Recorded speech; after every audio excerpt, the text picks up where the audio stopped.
Bismillahirrahmanirrahim. Innal hamdalillah nahmaduhu wa nasta'inuhu wa nastaghfiruh wa na'udzu billahi min shururi anfusina wa sayyiati a'malina. Man yahdihillahu fala mudilla lahu wa man yudlil fala hadiya lahu. Asyhadu an la ilaha illallah wa asyhadu anna Muhammadar Rasulullah. Allahumma salli ala Muhammad wa ala alihi wa ashabihi wa man tabi'ahum bi ihsan ila yaumiddin, amma ba'd. Kita baca surah Al-Fajr. Anda pegang Quran semuanya? Sudah ada ya? Hafal surah Al-Fajr? Kita baca, saya baca, Anda ikuti. A'udzu billahi minasy syaithanir rajim. Bismillahirrahmanirrahim. Silakan baca ya, bareng-bareng. A'udzu billahi minasy syaithanir rajim. Bismillahirrahmanirrahim. Wal fajri wa layalin ashr. Wal fajri wa layalin ashr. Wasyaf'i wal watr. Wasyaf'i wal watr. Wal laili idza yas. Wal laili idza yas. Hal fi dzalika qasamul lidzi hijr.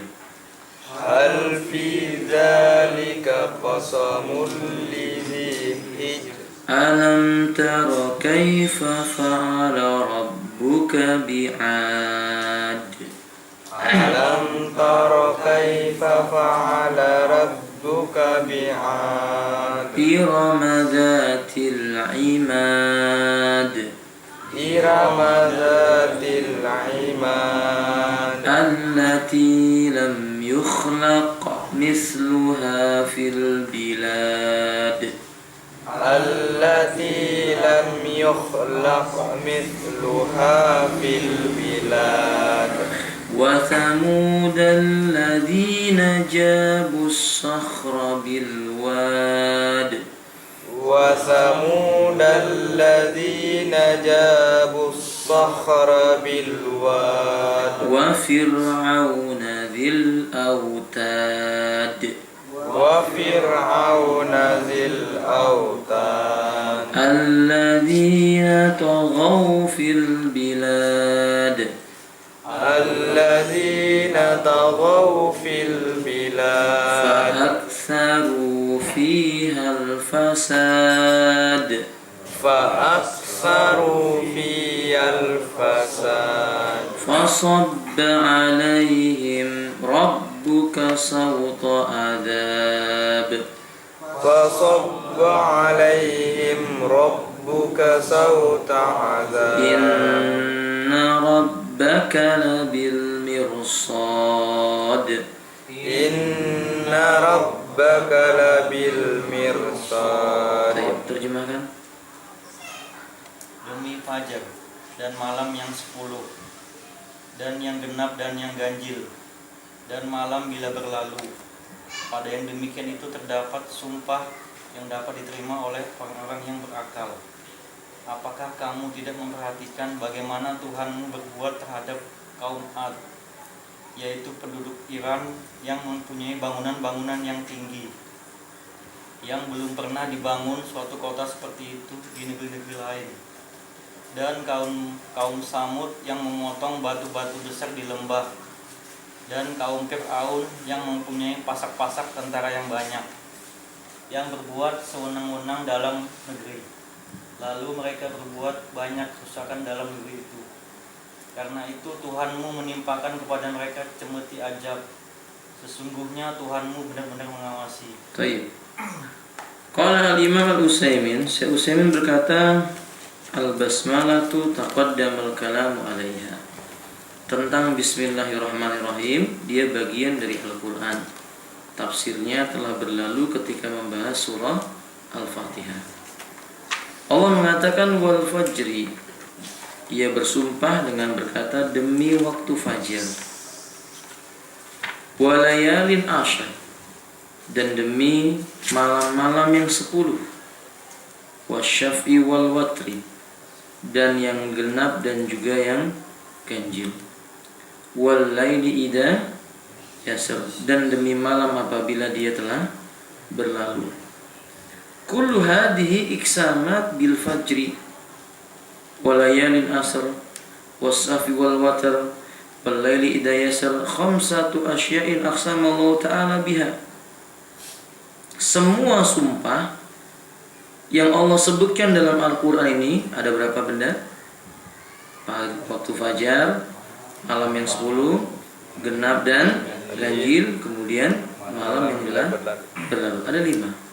Semuanya Allah bersumpah dengan benda ini dengan mengawali kalimat al-fajr, wal fajri, demi waktu fajar. Apa itu fajar?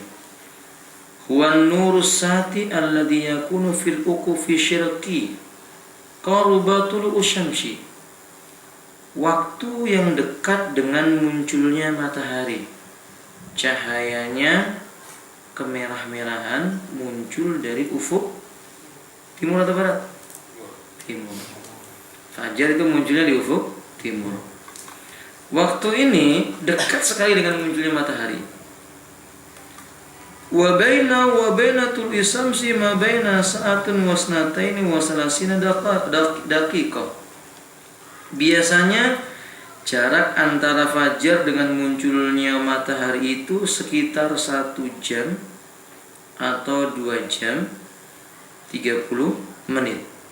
Atau berapa ya, Pak? 1,5 jam atau 2,5 jam, itu paling lama. Ila sa'atin wa sab'asata daqiqah. Ya, biasanya matahari itu muncul pada jam berapa ya, kawan? 6 atau jam 7 sekian. Walhasil, saudara kaum muslimin, waktu fajar ini ada 2 macam. Wal fajru fajroni. Fajar itu ada 2 macam. Fajrun shadiqun wa fajrun kadhibun. Fajar yang benar atau yang jujur, dan fajar yang dusta atau yang bohong. Wal maksudu bil fajri unna al fajru shadiq, yang terdapat dalam surat Al-Fajr wal fajri ini maksudnya fajar shadiq.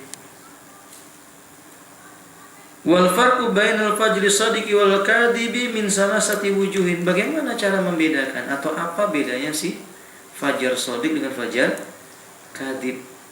Fajar yang jujur dengan fajar yang dusta itu apa bedanya? Dilihat dari 3 sisi.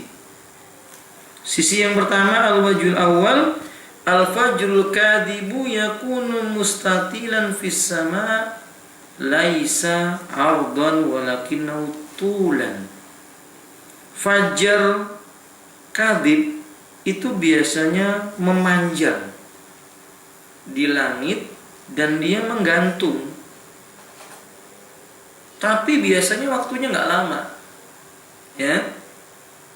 Wa ammal fajru shadiq fa yakunu 'ardan yamtadda min asy-syimal ila al-junub. Jadi kalau fajar kadhib itu dia letaknya di atas, warnanya putih, memanjang, dan waktunya nggak lama. Kalau fajar shadiq itu letaknya di ufuk. Anda lihat ke arah timur, maka fajar itu memenuhi ujung selatan sampai ujung ke utara. Paham ya, kawan? Dari utara ke selatan dia memanjang warnanya, ya, kawan? Nah, kedua, annal fajra shadiqa la dhulmata ba'dah bal yazdadu diya hatta tatlu asy-syamsu. Wa ammal fajrul kadhib fa innahu yahdusu ba'dahu dhulmah ba'da ay yakuna hadha diya. Wa li hadha summiya kadhiban li annahu yatmahilu wa yazulu. Fajar shadiq kalau dia sudah muncul, maka setelah fajar shadiq ini akan terang benderang. Semakin lama semakin terang cahayanya. Kalau fajar kadhib dia sebentar cahayanya itu, setelah itu gelap lagi. Makanya disebut dengan fajar bohong-bohongan. Karena kalau fajar yang sesungguhnya setelah muncul fajar maka akan terbit terang. Nah kalau fajar kadhib, dia muncul bercahaya seperti terang begitu, tiba-tiba gelap lagi. Ini beda yang kedua. Makanya disebut dengan apa? Fajar apa? Dusta kadhib. Al-farqus salis. Beda yang ketiga, anal fajr shadiq muttasilun bil ufuq. Ammal fajrul kadhib fabayyana bainal ufuqi dhulmah. Fajar shadiq itu bersambung, panjang, membuat terang ufuk. Fajar kadhib itu terputus-putus, jarak antara fajar dengan ufuknya itu gelap. Ada gelapnya, paham nggak ya, ini fajar, ini ufuk. Nah, tengah-tengahnya ini masih gelap. Kalau fajar shadiq itu dari ufuk sampai ke sini terang, warnanya kemerah-merahan. Biasanya fajar shadiq itu bentuknya seperti ekornya musang. Tahu ekor musang ya, Pak? Antum pernah melihat musang atau belum? Hah? Gimana bentuk ekornya? Dari kecil membesar, gitu kan? Nah, itu bentuknya seperti itu. Maka itu disebut dengan fajar apa? Shadiq. Kata beliau, wa aqsamullahu bil fajri lana ibtida'an nahar. Allah bersumpah dengan waktu fajar karena memang dia awal datangnya siang. Wa huwa intiqalu minad dulmati damisatun ila fajri satiq. Di mana waktu yang gelap gulita itu lambat laun dia sirna menjadi waktu yang terang benderang. Wa aqsamallahu bi annahu la yaqdiru 'alal ityani bihadzal fajr illa Allah. Kenapa Allah bersumpah dengan fajar? Karena enggak ada satupun makhluk yang sanggup melakukan hal itu. Mendatangkan waktu fajar kemudian terang sehingga sirna warna gelap. Itu cuman yang sanggup melakukannya siapa? Allah Subhanahu wa taala. Coba antum ikhwan yang pernah ke Madinah, malam hari pun seperti apa? Siang hari. Karena apa ya, Pak? Cahaya lampu. Tapi kalau kita melihat ke atas tetap warnanya apa? Gelap. Jadi begitu banyaknya lampu, berwatt-watt lampu di kota besar manapun lah, di muka bumi ini, di Tokyo mungkin atau semisalnya, lampu itu nggak berhenti di tengah malam, tetap saja kalau melihat ke atas warnanya tetap apa? Gelap. Jadi kalau manusia itu mau merubah malam menjadi siang, itu tidak mungkin bisa. Tapi Allah Subhanahu wa taala cuma sebentar merubahnya itu. Dengan memunculkan fajar, seketika itu pula warna gelap akan apa? Sirna. Hal yang menakjubkan ya kawan. Allah bagi waktu malam di suatu tempat itu berbeda-beda. Bahkan ada sebuah tempat waktu siangnya cuma berapa jam saja. Faham ya kawan? Itu membuktikan bahwa ini Allah punya kehendak. Allah punya takdir, kekuasaannya nggak bisa ditentang oleh makhluk. Sebagian teman-teman di Nigeria itu bingung sholatnya. Kenapa? Karena bingung sholat atau Ramadannya. Di musim tertentu siangnya cuma 5 jam. Anda bayangkan siang cuma 5 jam. Di tempat kita berapa jam? 12 jam. Baru selesai sholat subuh, tiba-tiba masuk sholat apa? Zuhur ya. Belum selesai sholat zuhur, belum selesai berbadan, tiba-tiba masuk sholat asar. Udah mau selesai sholat asar, nunggu sebentar langsung maghrib. Baru waktu maghrib menuju waktu isya menuju subuhnya lama sekali. Di bulan tertentu kebalikannya, waktu siangnya itu sampai 18 jam. Anda bayangkan, waktu siang 18 jam. Nah puasanya gimana ya Pak? Ya masilan ya, 18 jam berpuasanya, masya Allah. Alhamdulillah di negeri kita ini masya Allah, waktunya normal, wajar. Siangnya 12 jam, malamnya juga apa? 12 jam kurang lebihnya. Ini nikmat Allah. Tapi yang perlu kita perhatikan, bagaimana Allah bersumpah dengan awal waktu itu. Menunjukkan di waktu pagi itulah waktu yang sangat krusial, sangat penting. Sayang orang zaman sekarang waktu pagi itu digunakan untuk apa ya? Tidur. Ini musibah nih. Sholat berjamaah sudah bagus, zikir di masjid bagus, pulang dari masjid tidur. Zikirnya beda kan? Zikirnya suara mendengkur, la haula wala quwwata illa billah. Padahal Nabi kita mengatakan, Allahumma barik ummati fi bukuriha. Ya Allah, turunkanlah keberkahan kepada umatku di waktu pagi. Berarti waktu pagi itu waktu yang diberkahi. Maka rugi kalau orang itu di pagi hari kerjanya tidur. Pagi hari selesai subuh itu zikir, baca Quran, menghafal. yang punya tugas-tugas dikerjakan tugasnya, itu manfaat. Dan penelitian itu menunjukkan ternyata tidur pagi itu nggak sehat, memiliki tingkat bahaya yang sangat tinggi. Saya baca di sebuah situs berbahasa Arab bahwa ternyata tidur di pagi hari itu menaikkan gula, menambah gula, lalu juga menyebabkan lemak dalam darah, lemak yang jahat itu tidak bisa terurai. Paham ya? Nah, makanya Anda lihat orang yang suka tidur pagi nanti jadi kebiasaan, tiap pagi dia lemah, ngantuk tidur. Nah itu lemaknya menumpuk, gulanya naik, ya sudah. Kalau gula sama lemak sudah numpuk, ujung-ujungnya ya kawan, akalnya bebal, akalnya menjadi bebal. Makanya jangan heran kalau orang banyak tidur pagi itu nggak cerdas. Nah, ya, makanya dianjurkan di pagi hari itu beraktivitas ya kawan. Aktivitas. Nabi itu kalau pagi masya Allah, beliau berzikir, beliau baca Quran, beliau bekerja, para sahabat berolahraga, mereka pagi-pagi sudah berada di pasar, sudah berdagang. Nanti selesai salat duhur sudah pulang. Jadi dagangnya cuma selesai salat subuh sampai apa? Duhur. Sebagian mereka memang ada yang sampai menjelang asar. Wallahu a'lam bishawab. Tapi barokah. Nah, makanya Allah bersumpah dengan waktu fajar. Wa qala Allah tabaraka wa ta'ala, kama qala Allah tabaraka wa ta'ala, sebagaimana Allah mengatakan bahwa tidak akan ada yang sanggup melakukan itu kecuali Allah. Qul ara'aytum in ja'alallahu 'alaikum laila sarmada ila yaumil qiyamah man ilahun ghairullah ya'tikum bidiya'i afala tasma'un. Kata Allah, siapakah ilah selain Allah yang bisa mendatangkan waktu terang setelah datangnya malam? Afala tasma'un, mengapa kalian tidak mau apa? Mendengarkan. Ayat ini menjelaskan ya nggak mungkin ada yang bisa menggantikan malam menjadi siang kecuali siapa? Allah Subhanahu wa ta'ala. Makanya kalau ada orang mengaku-ngaku dirinya itu sudah sampai pada tingkatan yang tinggi, suruh merubah malam menjadi siang. Nah, saya pernah bertemu dengan seorang yang mengaku wali. Ketika itu dia berkata, kami para wali, setiap apa yang diharamkan dan setiap apa yang dihalalkan bagi kami menjadi kebalikannya, kata dia.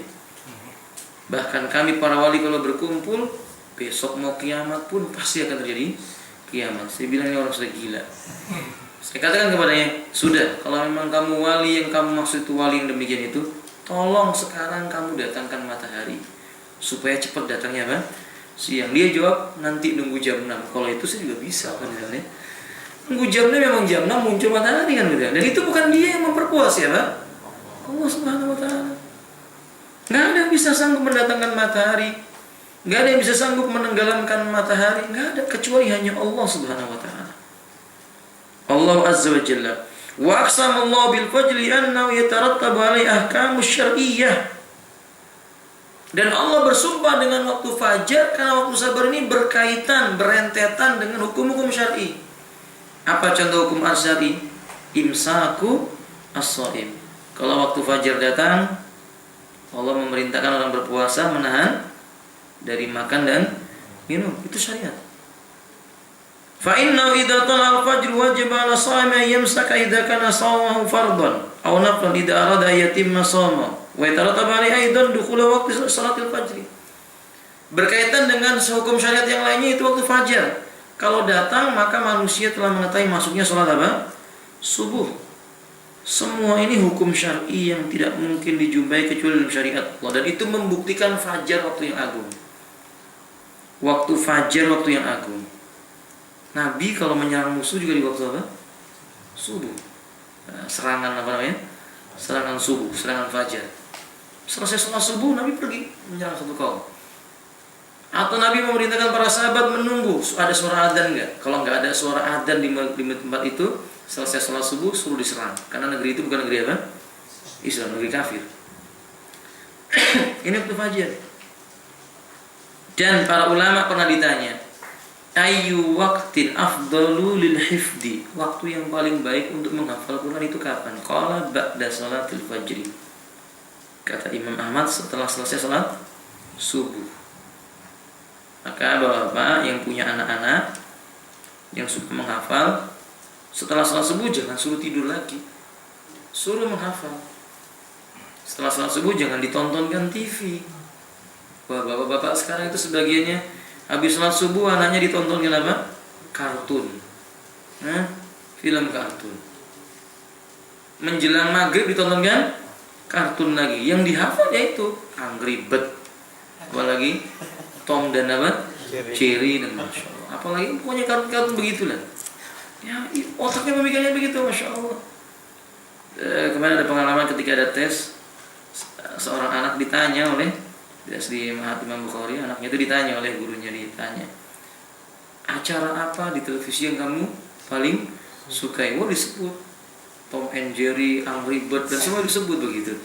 Ayahnya kemudian malu. Ditanya oleh ustadz ini, Pak, nonton TV-nya di rumah berapa jam? Bapaknya menjawab, cuman kadang-kadang. Anaknya jawab, tiap hari kok ustadz, jujur anaknya. Tiap hari kok ustadz. Masya Allah, coba lihat. Alhamdulillah, anak itu akhirnya termindset dengan pemikiran-pemikiran seperti itu. Subuh-subuh dari diri. Makanya kita ajarkan anak kita pada saat subuh itu sudah Quran, bacakan Quran atau dia membaca Quran. Karena sebab Allah nggak mungkin bersumpah dengan suatu perkara kalau perkara itu bukan perkara yang penting. Pasti perkara itu perkara yang sangat penting, punya keberkahan yang tinggi, kedudukan yang mulia, di dalamnya itu ada barakah yang banyak. Lalu kata beliau selanjutnya, Hafilah rahimani warahimakumullah. Berikutnya, wa qauluhu ta'ala, kemudian Allah Subhanahu wa taala mengatakan walayalin asr, dan demi waktu-waktu malam yang jumlahnya 10. Qila al-muradu bilayalil asr, dikatakan oleh para ahli tafsir yang dimaksud dengan 10 malam itu adalah asra Dzulhijjah, 10 hari pertama di bulan Dzulhijjah. Wa atlaqu 'alal ayami layali, karena kadang-kadang orang Arab itu menyebut siang dengan malam.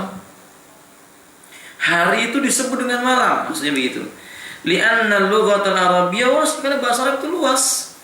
Jika ada orang berkata tidak halal bagi seorang wanita melakukan perjalanan selama 2 malam kecuali dengan mahramnya. 2 malam itu maksudnya 2 hari. Dia tidak menyebutkan 2 siang, tapi menyebutkan 2 apa? 2 malam. Dan itu bukti bahwa memang malam hari itu waktu yang besar, yang agung, yang mulia. Tapi perlu dicatat, fitnah itu terjadi kebanyakannya juga di malam hari. Sampai Nabi SAW menyebutkan, kalau seandainya kalian bisa melihat apa yang aku lihat di malam hari ini, saya tidak akan berjalan seorang di antara kalian sendirian. Nah, ini penting ya, Pak. Gak disukai jalan-jalan di malam hari itu apa? Sendirian. Gak disukai. Karena syaitan itu suka mengganggu di malam hari. Ya walaupun kita dilarang takut dengan apa?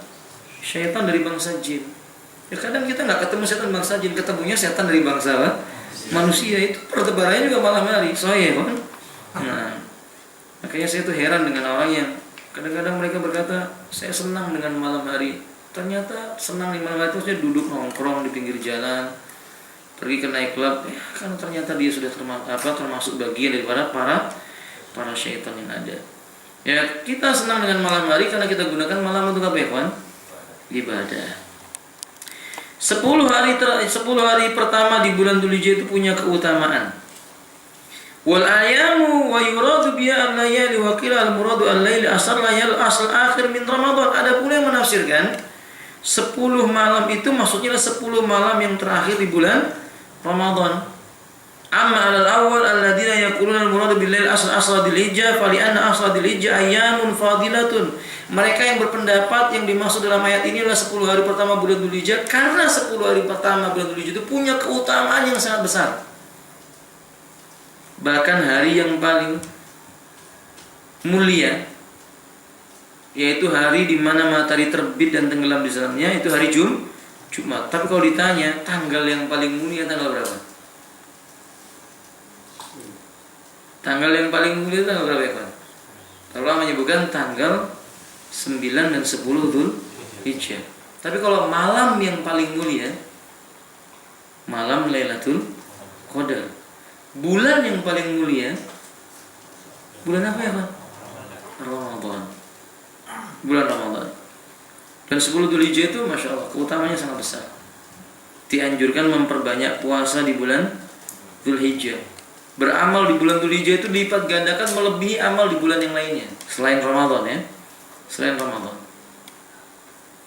Dan berpuasa pada tanggal 10 atau tanggal 9 maksudnya, berpuasa di tanggal 9 Dzulhijjah.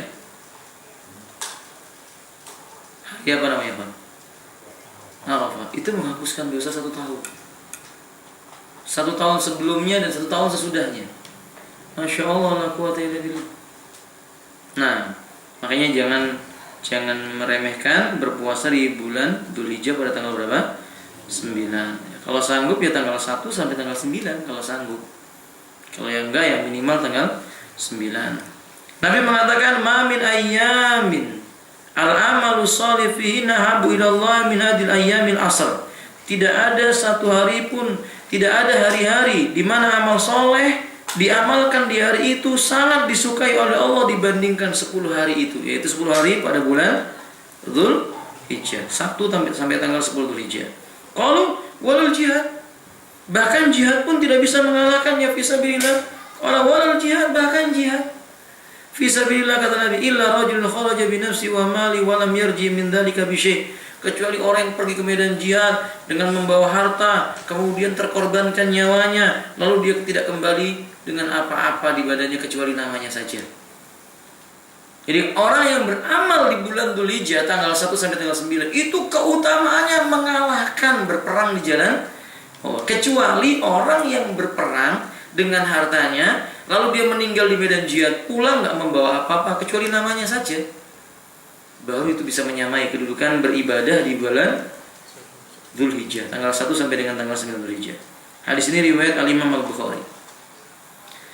Wa ammal ladina qalu innal murada bil laili asli ya layali asr Ramadan. Adapun mereka yang mengatakan enggak 10 hari ini maksudnya adalah malam Lailata, malam 10 hari terakhir di bulan Ramadan. Innal asla bil layali anna layali. Karena yang namanya malam secara bahasa ya malam. Nah, kita tahu malam yang paling disukai oleh Nabi adalah 10 hari terakhir di bulan Ramadan. Padanya ada 1 hari yang Allah berkata khairun min alfi syahr, yang lebih baik dari 1000 bulan. Malam apa itu, kawan? Lailatul Qadar. Allah katakan dalam surah Ad-Dukhan, "Inna anzalnahu fi lailatin mubarakatin inna kunna mundirin." Sesungguhnya kami telah menurunkan Al-Qur'an itu pada malam yang penuh dengan keberkahan. Sungguh kami ini hanya memberi peringatan. Fiha yafruqu kullu amrin hakim. Di malam itu ditetapkan setiap perkara dari Zat yang Maha Bijaksana, yaitu takdirnya Allah Subhanahu wa ta'ala. Walhasil enggak masalah.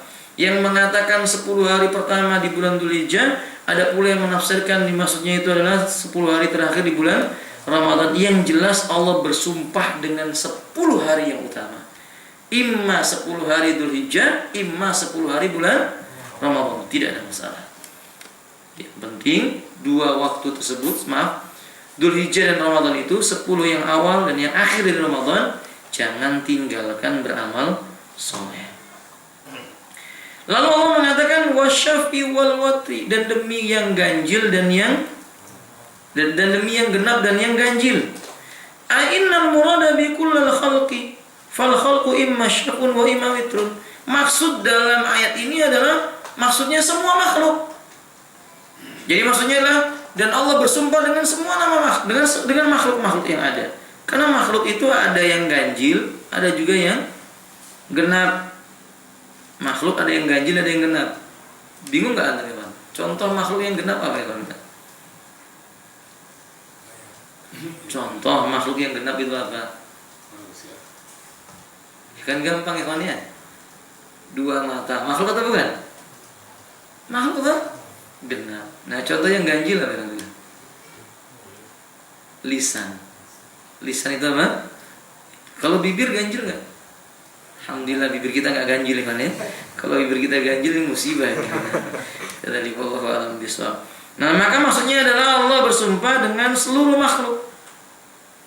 Wallahu azza wa jalla yaqulu, Allah katakan dalam surah Ad-Dariyat, wa min kulli syai'in khalaqna zawjayn, dan segala sesuatu kami ciptakan berpasangan. Ada langit, ada bumi. Nah, kalau berpasangan itu ganjil atau genap? Genap.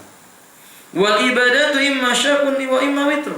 Ada pula yang menafsirkan maksudnya adalah ibadat. Fayakunul muradu bisyafi wal witri kullu ma kana makhluqan min syafi wa kullu ma kana masyru'an min syafi wa witrin. Jadi yang dimaksud dengan yang genap dan yang ganjil itu yakni setiap makhluk dan setiap perkara yang disyariatkan. Yang disyariatkan oleh Allah itu ada yang genap, ada yang ganjil. Contoh yang disyariatkan yang ganjil apa ya? Salat witir. Memandikan jenazah dengan bilangan yang ganjil. Contoh yang genap, salat jenazah, takbirnya berapa? 4. Atau kadang ganjil berapa? 5 atau 7. Boleh. Dalam ayat yang lain 9 takbir. Wallahu a'lam bishawab. Wa qila al-muradu bisyafi al-khalqu kulluhum wal muradu bil witri Allah azza wa jalla. Ada pula yang menafsirkan asyafu yang genap artinya makhluk. Wal witru yang ganjil artinya adalah Allah itu sendiri, karena Allah itu ganjil. Allah itu tunggal, ahad. Wa alam anna qawlu wal witr, adapun ketahuilah firman Allah yang mengatakan wal witri wasyafi wal watri. Wal witri yakni fiha qira'atani, ada dua cara baca. Dua-duanya benar. Ada yang membaca wal witri dan ada yang membaca wal watri. Boleh enggak apa? Wasyafi wal water. Yang kita baca tadi apa? Wal watri. Tapi ada yang membaca wasyafi wal witri. Boleh enggak apa-apa. Nah, kalau ada imam yang membaca dengan salah satu dari cara baca ini tidak ada masalah. Yani lau qulta wasyafi wal witri sah, walau qulta wasyafi wal watri sah itu. Dua-duanya betul, enggak apa-apa. Wasyafi wal witri atau wasyafi wal watri. Nah, saya pernah sholat ketika itu baca wasyafi wal witri, di belakang membenarkan wasyafi wal watri. Saya ulangi lagi wasyafi wal witri, diulang lagi sama dia wasyafi wal watri. Akhirnya saya baca wasyafi wal watri. Setelah saya sholat baru saya terangkan dua-duanya pernah dilakukan oleh siapa? Nabi. Nah, lalu dia berkata oh kan gitu ya, oh begitu katanya. Jadi yang benar kamilah wasyafi wal watri atau wasyafi wal witri, dua-duanya boleh. Nah, faqala inna syabahu wal khalq li'anna al makhluqat kulluha mukawwinatun min syai'aini wa min kulli syai'in khalaqnahu zawjayn. Semua yang dimaksud dengan yang genap adalah makhluk karena memang makhluk itu diciptakan oleh Allah berpasangan. Laki-laki maka pasangannya apa? Perempuan, genap. Langit maka pasangannya adalah bumi. Siang maka pasangannya adalah malam. Matahari pasangannya apa? Bulan. Pasangannya bulan. Nah, ada lautan maka ada apa? Daratan. Nah, ini makhluk. Wal watru awil witri huwa Allah. Al witru itu adalah Allah karena Nabi mengatakan innallaha witrun yuhibbul witra. Allah itu witir. Allah suka dengan orang yang mengerjakan sholat witir. Nah, hadis ini membuktikan anjuran agar manusia tidak meninggalkan sholat witir. Bapak ikhwan, saya sudah sering ulang-ulang, biasakan sholat witir walaupun cuma berapa rakaat? 1 rakaat. Bangun malam hari 3 rakaat kerjakan. Capek tidur lagi gak apa-apa. Nabi musyilah, kalian itu manusiawi. Yang jadi masalah sepanjang hidup gak pernah witir, ini masalah. Makanya Imam Ahmad itu mengatakan orang yang gak mengerjakan sholat witir dengan sengaja terus menerus sepanjang hidupnya itu jangan diterima persaksiannya. Karena biasanya orang yang gak pernah sholat witir itu mulutnya gampang berdusta. Paham ya Pak? Mulutnya gampang berdusta. Dan Anda buktikan, orang kalau berbohong di siang hari, malamnya sulit bangun untuk mengerjakan apa? Sholat witir. Ini makanya keutamaannya besar mengerjakan sholat witir itu. Jangan tinggalkan sholat. Istri kita bangunkan menjelang subuh 15 menit sebelum subuh, bangunkan suruh sholat witir. Mungkin kita kasihan dengan anak-anak kita karena dia capek. Bangunkan 10 menit menjelang subuh, suruh sholat witir dulu. Kan witir itu nggak sulit, cuma berapa rakaat? 3 rakaat. Itu pun bacaannya Sabbisma rabbikal a'la. Kemudian apa? Qul ya ayyuhal kafirun. Kemudian apa? Qul huwallahu ahad. Cuma itu. Sholat witir. Ya kalau Anda ternyata mau lebih pendek ya bolehlah 3 rakaat itu qul huwallahu ahad semua. Tidak ada larangan. Nah, wallahu a'lam bishawab. Kemudian wa idza kanat al-ayatu tahtamilu ma'nayani wa la manafatan bainahuma faltakun likulli ma'ani allati tahtamilu al-ayah wa hadhihi al-qa'idatu fi ilmi tafsir. Dalam ilmu tafsir, kalau kita menjumpai sebuah ayat memiliki beberapa makna dan 2 makna itu misalnya benar dua-duanya, kita bawa kedua-duanya dengan makna tersebut. Enggak apa-apa. Jadi wasyafi wal watri itu ada yang menyebutkan wasyafi wal watri itu dari makhluk, karena makhluk ada yang ganjil, ada yang genap. Ada pula yang menafsirkan wasyafi wal watri itu artinya syafi itu adalah makhluk, witir itu adalah siapa? Allah Ta'ala. Dua-duanya juga benar, tidak ada masalah. Yang penting berarti makna wasyafi wal watri itu artinya adalah makhluk dan juga siapa? Allah Subhanahu wa Ta'ala. Wal laili idza yasar. Lalu Allah mengatakan dan demi malam ketika dia apa? Berlalu. Di sini Allah bersumpah dengan malam yang pasti berlalu. Ya, dan malam itu nggak mungkin terus-menerus. Malam akan berganti dengan pagi dan malam diawali dengan datangnya waktu apa? Maghrib. Matahari tenggelam itu tanda datangnya malam. Matahari muncul itu tanda datangnya waktu siang. Dan 2 perkara ini terus-menerus berjalan.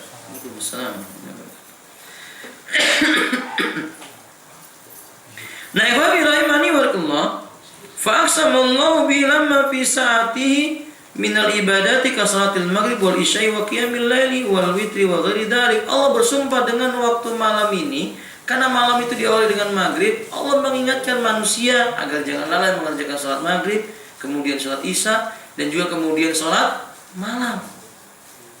Ini semua dilakukan di waktu malam. Makanya saudaraku kaum muslimin rahimanillah, gak pantas manusia itu kalau sudah datang waktu malam sibuk dengan urusan apa? Dunia. Umar bin Khattab itu mengatakan, kami di siang hari para sahabat Nabi itu seperti singa yang lapar. Di malam hari seperti apa? Para rahib yang menangis. Maksudnya sibuk dengan ibadah. Ahlus sunnah itu begitu ciri-cirinya, kawan. Malam itu sibuk dengan ibadah, baca Quran, membaca hal yang bermanfaat, perkara-perkara yang mendatangkan kebaikan untuk akhirat. Siang hari sibuk dengan apa? Dunia tanpa melupakan akhiratnya. Beda dengan manusia zaman sekarang. Orang-orang khalaf itu artinya orang belakangan kayak kita ini. Masya Allah, siang malam apa?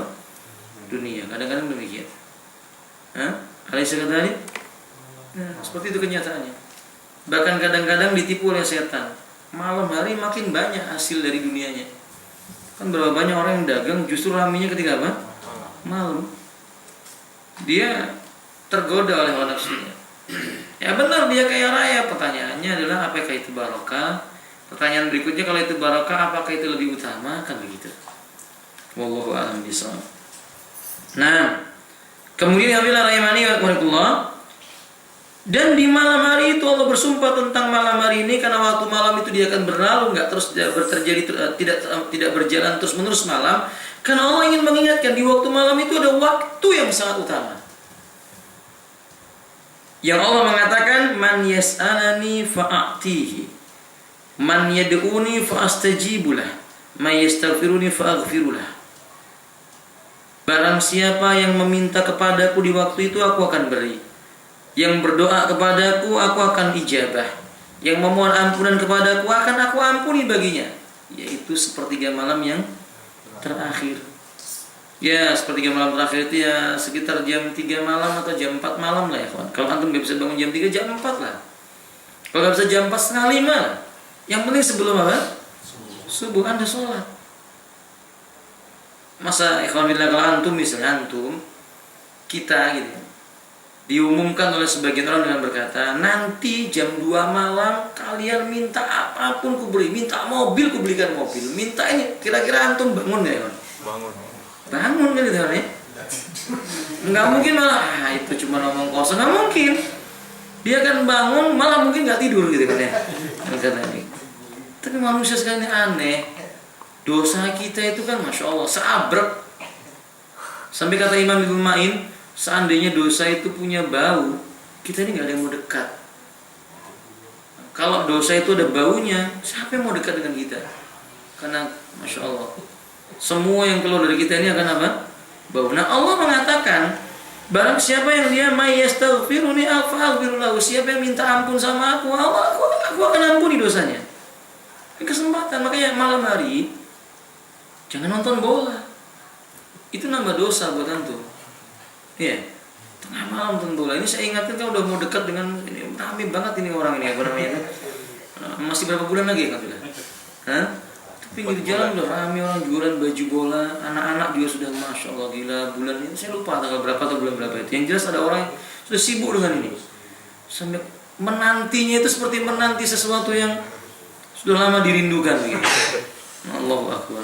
Sahih kan? Nah, ya antum termasuk di dalamnya? Jangan ya kawan ya. Yang wajar lah. Ya saya tidak mengatakan antum tidak boleh nonton ini ya. Coba diinikan lah di apa namanya diatur waktunya. Kalau seminggu sekali wajar. Tiap malam nonton sholat witir nggak pernah. Apa yang mau didapatkan? Nggak ada faedah.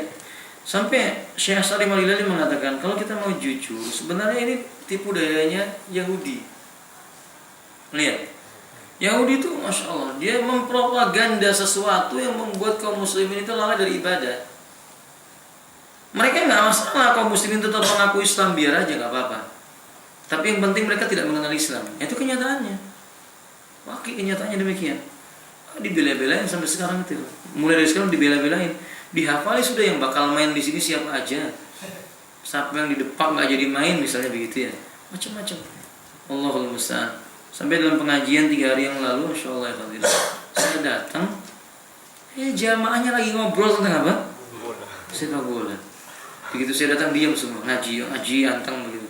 Begitu selesai ada tanya jawab, diam semua nggak ada. Sudah selesai tanya tutup majelisnya makan kue. Yang dibicarakan apa? Bola lagi. Masya Allah manusia.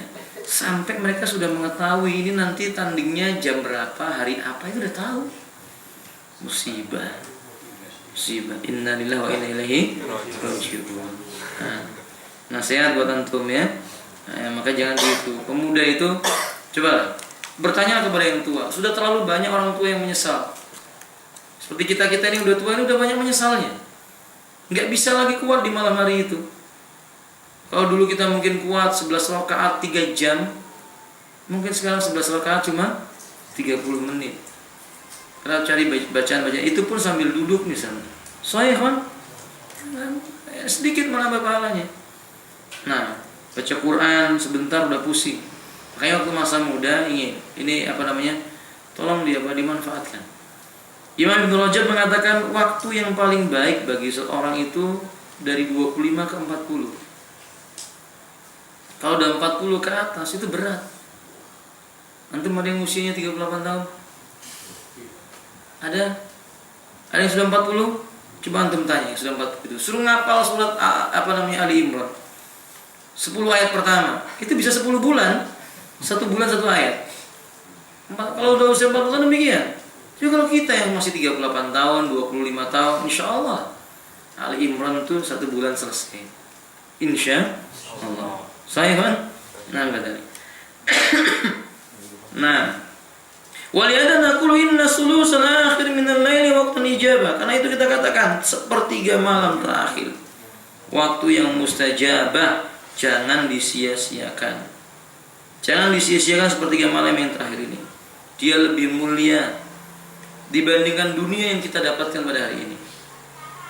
Sesungguhnya Ibnu Ma'in itu mengatakan tidak ada sesuatu yang paling aku dambakan kecuali segera datang malam, dan tidak ada malam yang paling aku sukai kecuali sepertiga malam yang terakhir, dan tidak ada yang paling aku nikmati kecuali berdiri di tengah malam itu. Maksudnya di sepertiga malam terakhir itu. Masya Allah ya, ulama itu merindukan cepat sepertiga malam.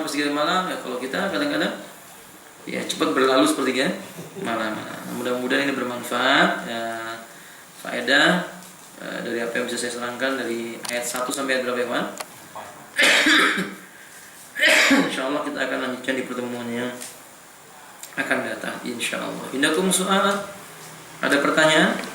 Silakan. Barakallahu fikum. Kalau ada pertanyaan dan boleh di luar materi ini insyaallah. Saya bertanya sedikit. Masih ada video di TV. Kalau itu ibu sa'i tidak masuk sama yang sholat sama dengan sholat sunat sama yang tahu. Maksudnya gimana itu? Saya yang bisa.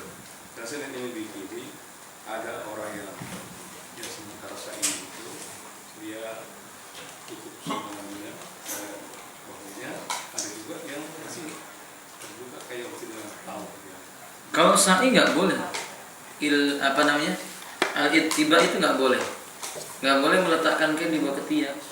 Sa'i itu kainnya harus di bawah pundak.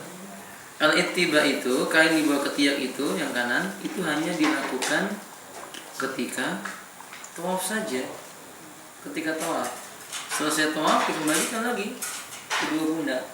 Sholat sunnah sudah di dua pundak, sa'i sudah di dua pundak, Pak. Jadi kalau ada orang yang sa'i kemudian kainnya diletakkan di bawah ketiak itu salah. Nah, saya kira kalau setiap itu tiba dia pertama dari Safa, dia kan harus menghadap kiblat baru angkat tangan. Bismillahirrahmanirrahim. Oh salah. Di sofa itu nggak ada ucapan Bismillah Allahu Akbar. Di sofa itu harusnya berdoa. Jadi ketika kita naik sofa membaca inna sofa wal marwata min sya'airillah abda'u bima bada Allah, naik kemudian takbir kemudian tahlil, setelah itu berdoa mengangkat tangan. Takbir dan tahlilnya itu menghadap ke arah apa? Ka'bah. Bukan Bismillah Allahu Akbar, bukan. Bukan seperti itu, tapi Allahu Akbar, Allahu Akbar, Allahu Akbar, la ilaha illallah wahdahu la syarika lahu, lahul mulku wa lahul hamdu dan seterusnya. Yuhyi wa yumiitu wa huwa hayyun la yamut dan seterusnya. Lalu setelah itu doa menghadap kepada Ka'bah, mengangkat tangannya tinggi-tinggi. Doa. Sudah doanya banyak, ulangi lagi tahlilnya, doa lagi sampai 3 kali ya. Baru turun dari sofa menuju ke Marwah. Sampai di Marwah begitu sama, menghadap ke Ka'bah berdoa dengan mengucapkan tahlil dan takbir yang tadi saya sebutkan. Begitu sunnahnya. Nah, wallahu a'lam bishawab. Nah, kalau seperti haji, ini kan termasuk rangkaian seperti itu, rangkaian haji itu. Ya. Dia termasuk wajib atau rukun? Sa'i itu rukun dari bagian rukun dari haji. Makanya dia masuk dalam kategori umrohnya. Termasuk umrohnya, Pak. Kan dalam haji itu ada umroh. Nah, maka dia bagian dari rukun umrohnya itu. Kalau seseorang tidak bersa'i dalam hajinya itu dia harus mengulang. Maka dia harus tetap sa'i. Nah, kecuali dia tidak umroh. Kalau dia tidak umroh, dia hanya haji saja. Paham? Haji saja. Di mana haji itu dimulai dengan apa ya, kawan? Haji dimulai dengan apa? Setelah dari Miqat menuju ke mana? Pada tanggal 8 Dzulhijjah ke Mina. 8 Dzulhijjah itu kan ke Mina. Dari Mina baru menuju ke mana? Arafah di tanggal 9. Tanggal 9 menuju ke Arafah. Dari Arafah tanggal 9 sore masuk ke mana? Kemana, Pak? Setelah dari Arafah menuju ke mana? Muzdalifah. Bermalam di sana, mabit. Setelah dari Muzdalifah baru menuju ke mana? Mina. Lalu melempar apa namanya? Jamarat. Setelah melempar jamarat baru apa? Tawaf. Tawaf apa namanya? Ifadhah. Selesai rangkaian haji. Nanti kalau udah mau pulang baru tawaf wada. Begitu. Nggak ada sa'inya. Kalau hanya haji saja, itu kalau hajinya haji apa? Haji ifrad. Haji sendiri tanpa ada umrohnya. Nah, kita kan kirang hajinya, ada umroh. Nggak mungkin nggak sa'i. Karena sa'i bagian daripada apa? Rukun dari umrohnya tersebut. Begitu. Wallahu a'lam bishawab. Kalau ibadah itu pakai sa'i. Gimana, Pak? Ibadah tadi pakai sa'i. Tidak. Kalau ibadah tidak wajib sa'i. Tidak wajib sa'i. Tapi kalau seandainya seseorang itu setelah selesai tawaf ifadah dia mau sa'i, nggak ada masalah, boleh saja. Nggak ada masalah. Tawaf ifadah tidak wajib sa'i. Tawaf ifadah cuma tawaf saja. Demikian. Barakallahu fiik. Ya. Nah, ini yang saya masih heran sekali seperti di Mekah baru saya ikut karena saya kemarin sih sholat dulu pada kali sama asar. Kenapa? Orang sementara ini sholat masih banyak yang jalan saja. Ini gimana? Sholat apa? Sholat duhur. Sholat dulu. Ada orang sholat duhur kemudian itu apa? Sholat jamaah duhur di Mekah, di Masjidil Haram. Kok masih banyak orang yang jalan-jalan gitu. Jalan-jalannya karena sholat apa ini? Walau hanya di jalan. Oh, bukan tawaf maksudnya. Bukan. Ya mungkin karena sebab tidak dapat tempat, satu.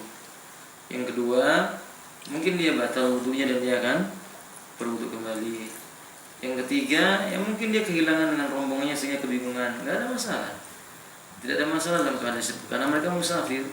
Dan pada asalnya musafir tidak wajib sholat apa? Berjamaah, walaupun itu di Masjidil Haram. Begitu. Jadi kita berusaha kepada mereka. Atau mungkin kalau memang mereka tidak tahu. Dan perlu dicatat bahwa kalau ada orang berbuat seperti itu, seandainya dia keliru, kita berikan udzur yang banyak baginya. Kalau ternyata dia tidak bisa diberikan udzur, yang mungkin kan menunjukkan kepada kita bahwa tidak semua orang Arab ngerti sunnah. Tidak semua orang Arab ngerti sunnah. Baik? Nah, demikian. Wallahu a'lam. Kayaknya Ustaz perlu dicek lagi Ustaz. Ifadah itu pakai sa'i Ustaz. Kenapa? Ifadah itu pakai sa'i gitu. Tawaf ifadah diwajibkan dengan sa'i, tidak diwajibkan.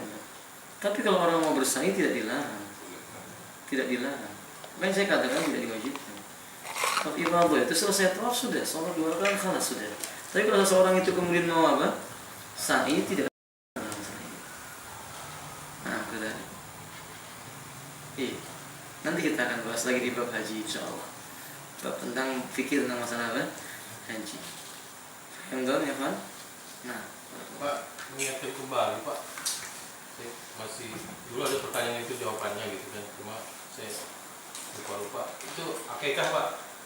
Ini ada orang yang mau akikah keluarganya yang sudah meninggal gitu. Boleh nggak Pak ya? keluarganya Ya, meninggal punya niat mau akikahkan keluarga yang sudah meninggal. nggak diperlukan lagi. Kalau sudah meninggal tidak diperlukan apa? Akikah lagi. Nggak perlu lagi. Kecuali kalau dia punya anak yang sempat hidup. Jadi anaknya itu hidup usia 10 hari gitu ya.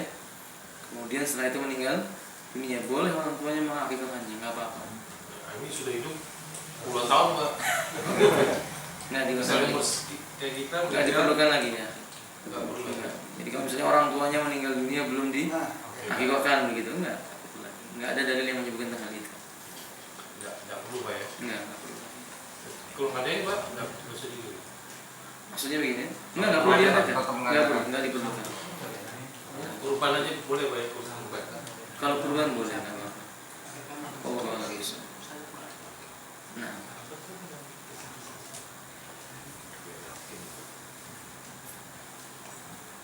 Ustaz, iya. iman dan takwa Ustaz.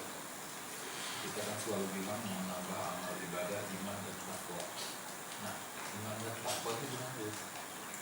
Nah, takwa itu bagian dari keimanan. Faham kan? Takwa itu bagian daripada keimanan. Apa sih bedanya iman dengan takwa? Iman itu lebih luas. Segala perkataan, keyakinan, dan perbuatan anggota badan itu adalah iman. Faham? Dan takwa tidak akan terjadi kecuali dari orang yang beriman. Karena takwa itu maknanya mengerjakan perintah dan meninggalkan larangan. Secara ringkas demikian. Maka bila hendaklah seseorang itu meningkatkan keimanannya dan ketakwaannya, maka tingkatkan ketakwaan, niscaya iman akan bertambah. Semakin meningkat ketakwaan seseorang, maka semakin bertambah keimanannya. Enggak mungkin orang yang takwanya bertambah, imannya apa? Turun, tidak mungkin. Karena takwa itu amal ibadah, dan amal bagian daripada apa? Keimanan. Begitulah secara ringkas. Pak, Jadi beriman dulu baru takwa gitu ya. Hah?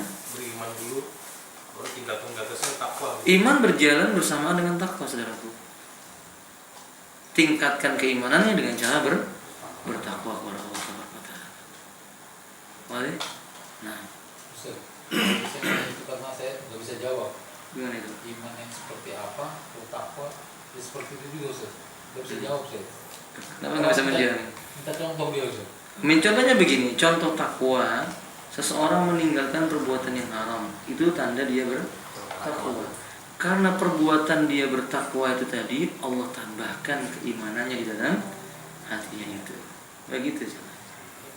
Gitu. Semakin yakin dia bahwa Allah itu hak ketika dia meninggalkan yang haram. Meninggalkan yang haram itu disebut dengan takwa. Contoh takwa yang lainnya, bersedekah, berarti mengerjakan perintah Allah Ta'ala. Itu takwa.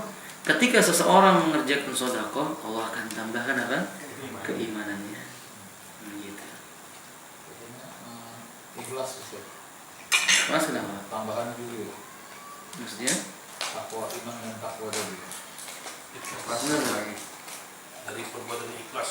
Maksudnya gimana pertanyaan? Saya bingung. Iman dan takwa tadi itu perbuatan kita ikhlas dengan Allah itu iman dan takwa juga. Nah, berarti kita katakan kepadanya ikhlas dalam segi apa dulu maksudnya?